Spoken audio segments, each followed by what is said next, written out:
Soy Leandro Peña, investigador científico del CSIC, soy doctor en biología por la Universidad Autónoma de Madrid y desde mediados de 2018 trabajo en el Departamento de Mejora Genética y Biotecnología de Cultivos del IBMCP. Bueno, mi grupo trabaja en varios proyectos enfocados en mejora genética de cítricos, por un lado para hacerlos resistentes a distintas enfermedades del cultivo y por otra en mejora de la calidad del fruto, y está dirigida particularmente a naranjas y mandarinas. Bueno, el IBMCP es un centro de referencia en biología molecular de plantas y ofrece el entorno apropiado para acometer proyectos de biotecnología agraria, sobre todo en cítricos, en Valencia, que es a lo que yo me dedico. Pues ha retrasado la posibilidad de hacer determinados experimentos que se tenían que seguir día a día, y con ello pues se ha retrasado el desarrollo de todos nuestros proyectos. Generalmente prácticamente todas nuestras actividades se han ralentizado. Sí, pero déjame primero comentarte qué es esto, qué es el dragón amarillo. El dragón amarillo nosotros lo llamamos Wanlongbing o HLB, que es su acrónimo. También hay quien lo llama greening porque los frutos maduros reverdecen una vez los árboles están infectados. Es una enfermedad de los cítricos y que afecta solamente a los cítricos, que está asociada a la infección de los árboles por una bacteria. Y esta bacteria se transmite de un árbol enfermo a un árbol sano a través de un insecto vector muy pequeñito. Se trata de un insecto chupador que al alimentarse de un árbol infecto adquiere la bacteria, va volando a un árbol sano y al alimentarse nuevamente la transmite a este árbol sano.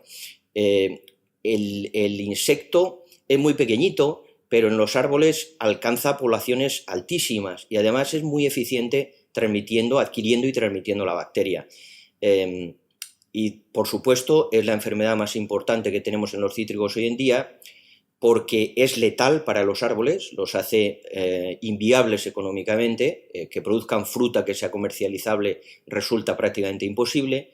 No disponemos de variedades resistentes dentro del germoplasma cítrico, y las herramientas de control existentes hoy en día tienen un alcance bien limitado, lo cual no evita que esta enfermedad, que el HLB, genere enormes pérdidas económicas y también sociales, sobre todo en el caso de regiones muy afectadas y que dependen mucho de la citricultura, como por ejemplo el centro del estado de Florida, en los Estados Unidos, donde el HLB está siendo una auténtica catástrofe en la producción de zumo de naranja para los norteamericanos.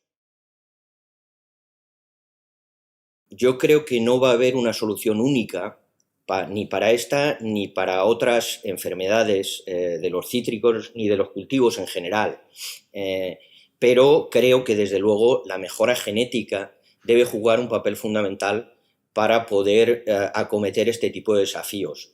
En el caso de los cítricos, que tienen características genéticas y reproductivas muy particulares, la modificación genética ofrece enormes posibilidades técnicas para superar este tipo de desafíos fitopatológicos, ya sea por edición genómica o por otras vías de modificación genética.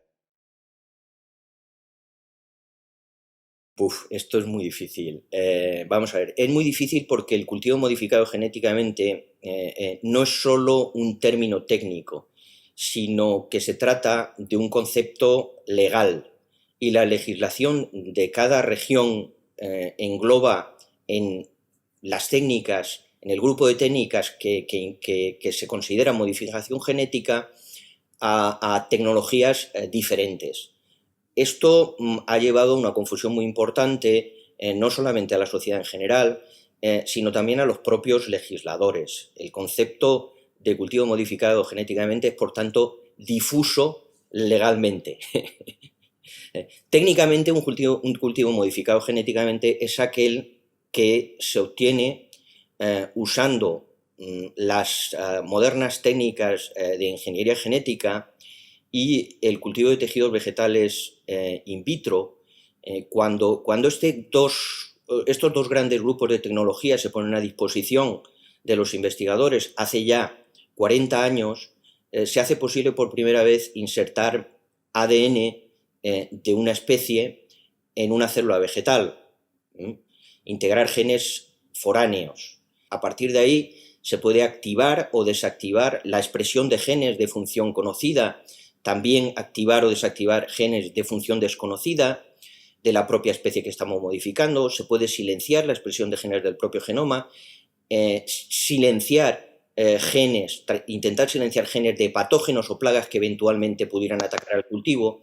Es decir, que la modificación genética engloba un conjunto de posibilidades técnicas de alteración del ADN que permiten hacer mejora de los cultivos o también estudios de genética molecular de plantas, alterando el ADN.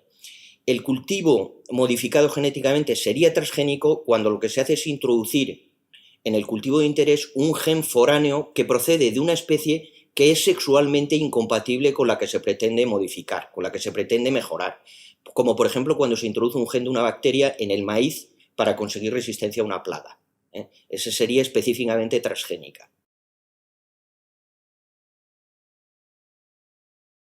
Yo creo que el Tribunal de Justicia se encuentra con una patata caliente en 2018 al tener que definirse sobre la consideración de una tecnología nueva de 2012 con una legislación europea que es de 2001, de más de 10 años atrás, cuando no existía ni remotamente la posibilidad de editar los genomas. En general, la justicia europea va muy por detrás del desarrollo de la tecnología en agricultura y en mejora genética de los cultivos, lo cual crea incertidumbres sobre el futuro de la mejora genética vegetal aquí en nuestro continente.